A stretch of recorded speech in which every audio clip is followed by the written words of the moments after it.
Hi, my name is Kristen Brown. I'm running for Governing Board, San Jose Unified School District Trustee Area 3. And a question I've often gotten over the years as I advocate for our students is I don't understand how you know about all these board meetings. So let's cover that.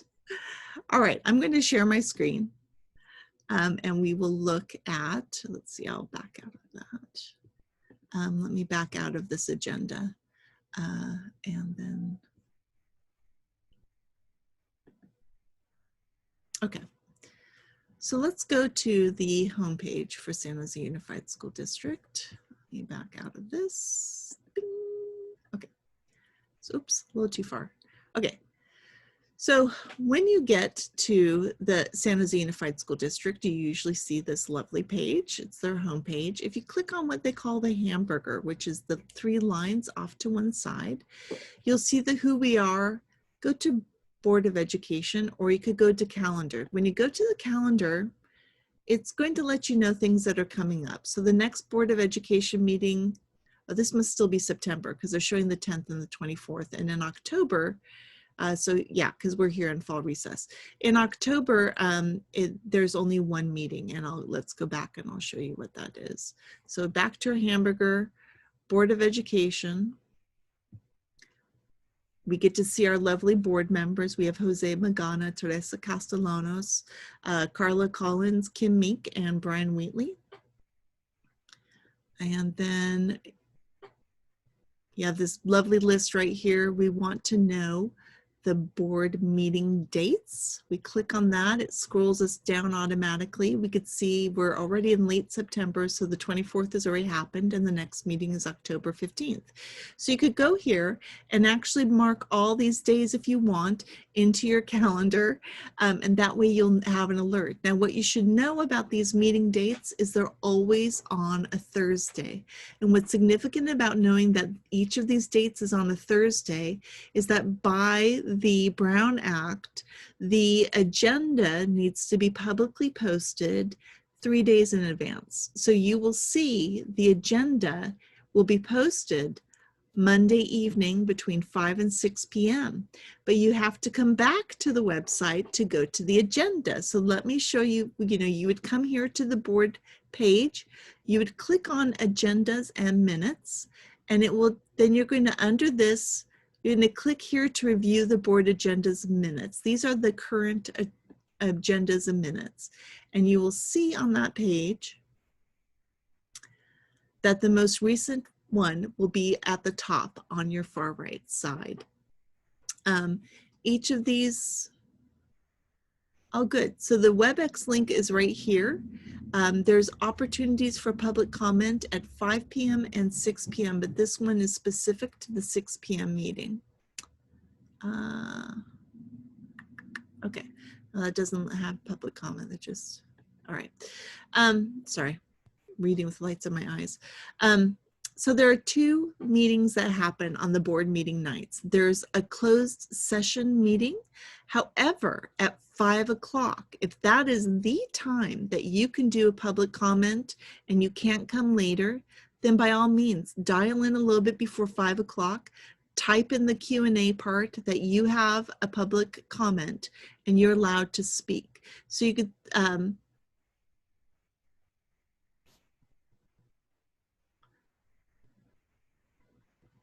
the link for it is here. You're limited to about 2 minutes. And if there's a group of you, you're limited to 10 minutes. So if you all claim the same section, I mean, the same reason that you're talking. So in the closed session, there's usually different events going on. There's always seems to be some legal counsel going on, liability claims, and these OAH cases, those tend to be, those are often related to mediation, and this is the outcome of mediation that they're having to have the board approve, because sometimes it involves some like paying for a non-public school or other supports for students.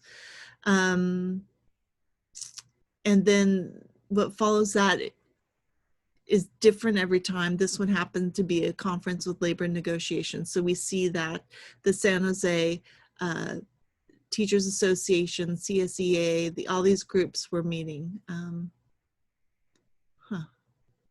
I don't see the psychologists. Okay.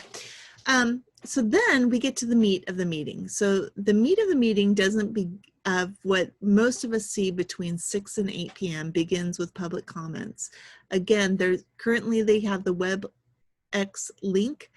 It's embedded in the agenda. So that is what you're going to want to copy and paste into your calendar Monday night when the agenda comes out. You won't see the link out there before.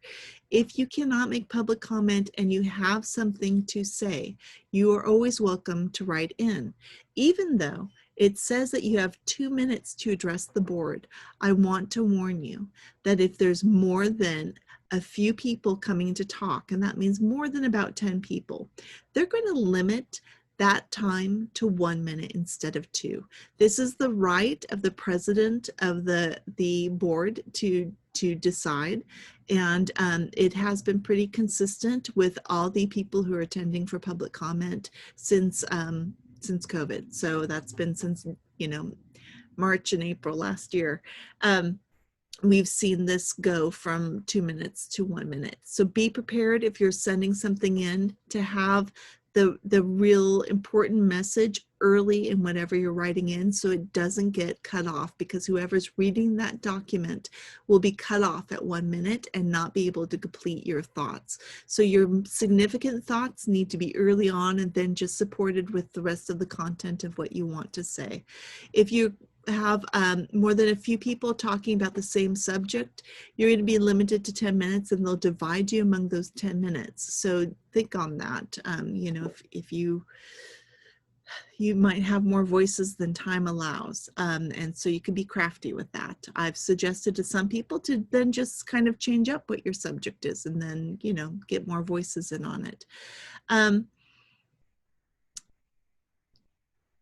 This section is usually followed with the special order of section on the agenda, and then the announcements and reports. And this is really important to hear what all of our board members have been up to, what they're sharing from the community. Amber is one of 2 student board members. She's, you know, I'm always blown away at our student board members. They're just such amazing, competent youth, and it's such a wonderful testimony to the potential that is in our community. The minutes are never read. You should look at them in advance if you want to see how you were represented in the last meeting. You could send in your comment if you want something changed. I would send it to the president of the board, and currently it's Teresa Castellanos, and just let them know they can make a statement during the meeting to have that changed. After they agree to the consent calendar, you're going to see all these different sections of what they're going to do. I really want you at this time to think about these 2 sections, the certificated personnel actions and the classified personnel actions. And this is why. When you open those sections up, you're going to see staffing and what's happening. Elections are people who are now being hired. Change of status means that someone's hours or their place is being changed. Their place is being changed. Like here's a custodian who was moved from Willow Glen High School to Willow Glen Middle School. Temporary change of status, if their hours or places are changed, and it's not going to be a permanent placement. But most importantly, what I've been watching during this time of COVID are the lists of resignations and the retirements that are coming on. And then the unpaid leave of absence, because this really shows us how people are feeling. And when there's a lot of them, it indicates you know, staff feeling unsupported. Currently, there's a lot of fear with COVID. And so it's important that we're watching what all these changes are to really get a sense of how staffing is for our students. So enough of that. Let me see if I can back out of it.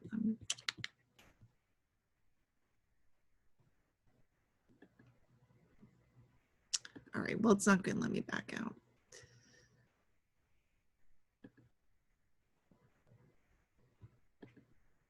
Okay, back to the agenda. You can also look at contracts. They're pretty good about writing out what's here, I want to look at this for a minute because this is about a non-public agency. People don't always understand what non-public agencies and non-public schools are. Non-public agencies are agencies that will serve the special education community. Non-public schools serve mostly special education communities. You know, yeah, it's all special education. I'm trying to picture when it wouldn't be. I think it's all special education.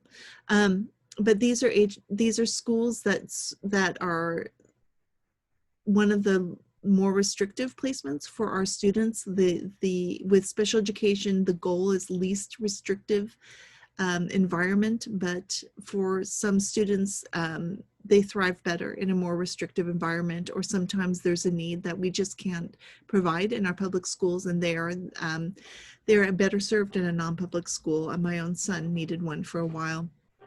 Non-public agencies are something that we're getting a little too heavy on in our contracts. I'm talking millions of dollars. These are having agencies that will supply us with our occupational therapists, our resource, well, sometimes our resource specialists, our speech and language pathologists. There are assessors if we are needing a psychoacademic evaluation on a student.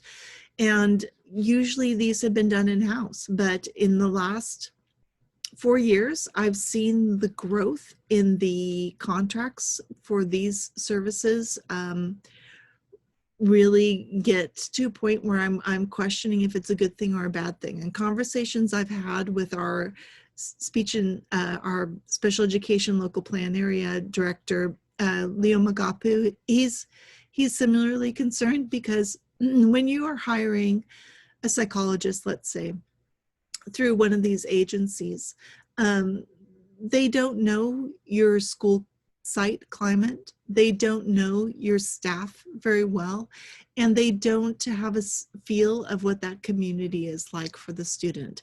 And so sometimes their asks and expectations are outside of what's possible, or sometimes their asks are not connected to the student and the community. And so it tends to be a disservice then to the student.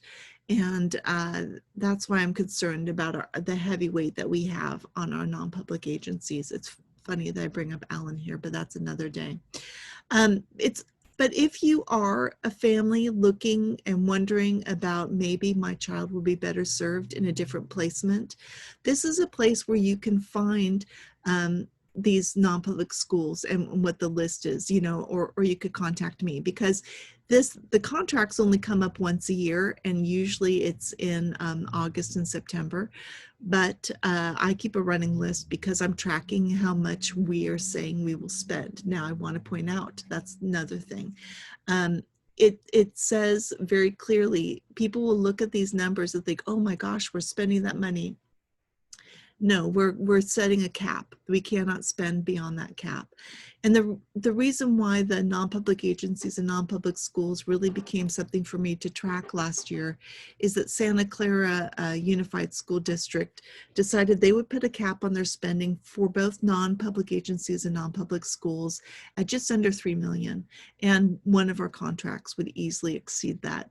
So even though Santa Clara Unified School District is half the size of San Jose Unified School District, I'm really kind of watching that. I think it's something to be.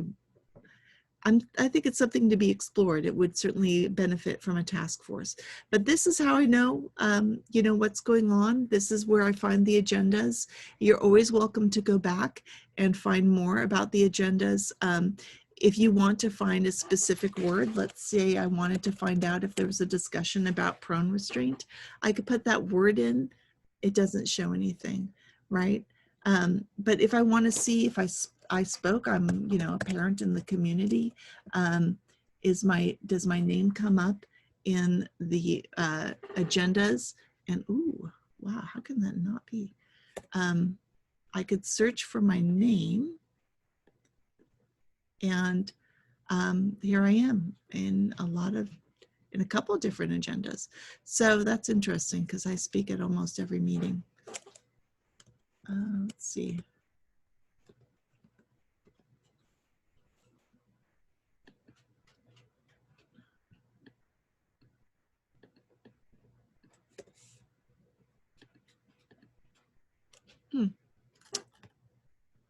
There we go. It used to be you'd see my name for years. Okay. On every single one, but I guess they've changed that formatting. But you could search for things that way and find different details if you're looking for things. Another thing I get asked a lot about is, you know, how do I know about the board policy? So let's go back to the district website.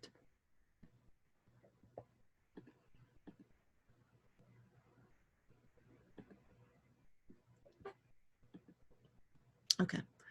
So back on the district website, again, under who we are, you see policies and regulations. And when you click on that, such a cute kid, policies and regulations right at the top, remember public in San Jose. So the online portal of Gamut is actually pretty consistent for a lot of different school sites. So you'll find if you want to compare our district's policies to another district, you're going to find a similar posting on their district website of their policies and regulations, where you click on and you get to Gamut and you type in, username is usually public and password is usually the district name. So public in San Jose is all that we need to remember. I've recently been in this. I was looking at some, so it took me right away into it.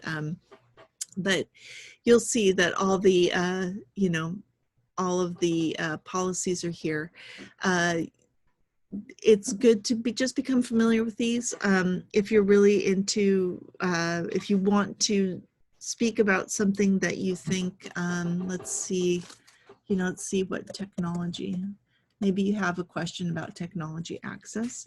And you could just type in technology. Holy cow, there's a lot of policies with technology in them. Maybe you want to look at what's equitable in technology, and you could click on the equity policy and you just read through it. I'm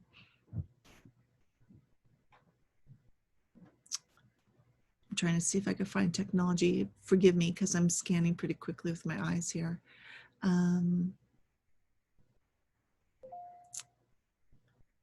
Yeah, well, I'm not catching the word very quick here. Accessibility, accountability.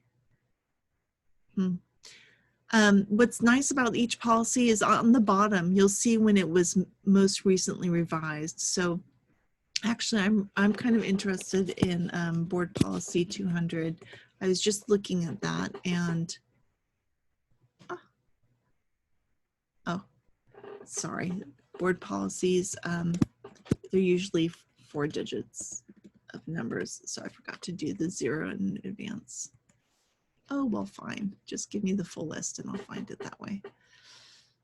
Okay. In philosophies and objectives, I wanted to see when this was written. And I could go down to the bottom. And it was last updated in 2001. Okay. That actually helps me with something. So you could see when it was last revised. You can always, if you have an issue or concern about any policies, you can take it up to the district. I suggest that you take it up to the superintendent, and if it's about curriculum and instruction, take it up to Jody Lax, one of these as the assistant superintendent, and but usually the superintendent is the one to take it up with. And if she doesn't respond to you, just circle back in about a week or two and just ask if this has been put on the radar of staff and is something that will be revised soon. And if you feel that there's a need for parent involvement on it, ask for it. You know, that's that. But I have, yeah. So that's where I find. That's where I find things, and it takes a little digging. I understand, but it's you know, good to know where to dig when you're doing this kind of archaeology, right? All right. Well, that's all that I have to share with you guys tonight. I'm sorry that I don't have more, but hopefully that will help you when you are doing your own investigations and trying to look for support for your own argument if there's an issue that you are bringing to the attention of the board. It's always a good idea to look at the policies when you have an issue, to just kind of get an idea of what the framework is that the district is working from, and have a good understanding of that, so that when you're bringing up the issue, you have some respect for that. And if there needs to be a change, you can mention that in your comment. All right. And I wish you luck. Thank you.